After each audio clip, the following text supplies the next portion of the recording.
ଘରର ଗାର୍डिଆନ୍ ନଥିଲେ ଯେମିତି ପିଲାମାନେ ପୋଖରୀରେ ଗାଧାନ୍ତି ଡିଆଁ ଡିଇଁ କରିକି, ସେମିତି ତା ବାପା ଯଦି ଆସିଲା ସବୁ ପିଲା ସବୁ ଏଠି ଖେଳୁଥିଲେ, ସବୁ ଜିଜୁଆଡ଼େ ସବୁ ଉପରକୁ ଆସିଲେଣି ଏଠି।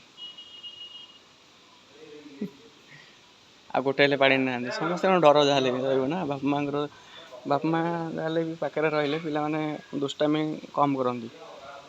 ସେମିତି ତା ବାପା ଏପଟେ ଆସିକି ବସିଲା, ସେ ପିଲାମାନେ ଯାଇକି ସେପଟେ ଖେଳିବେ, ଗୋଟେ ଡର ଏମିତି ବାପା ମାଆଙ୍କୁ ଲୁଚିକି ଯେମିତି ଗାଧାନ୍ତି ସେମିତି ଆଉ। ପୋଖରୀରେ କିଏ ଗାଧଉଥିବ, ଛୋଟ ପିଲାମାନେ ସମସ୍ତେ ଜାଣିଥିବେ। ବଡ଼ମାନେ କେହି ନଥିଲେ ଛୋଟ ପିଲାମାନେ ଡିଆଁ ଡିଇଁ କରିକି ଗାଧଉଥିବେ। ଯେମିତି ବଡ଼ମାନେ ରହିଯିବେ ସେମିତି ଛୋଟ ପିଲାମାନଙ୍କର ଡିଆଁ ଡିଇଁ କମିଯିବ। ସେମିତି ଆଉ ପୁରା ମାନେ କ'ଣ କହିଲ ଏକ୍ଜାକ୍ଟ ସେ ଗୋଟେ ମାଙ୍କଡ଼କୁ ଦେଖ ଭେକେନ୍ସି ତ ଫାଷ୍ଟ ଟାସ୍କ ସରିଲାଣି ତୋର? ଯିବା ଚାଲୁନୁ।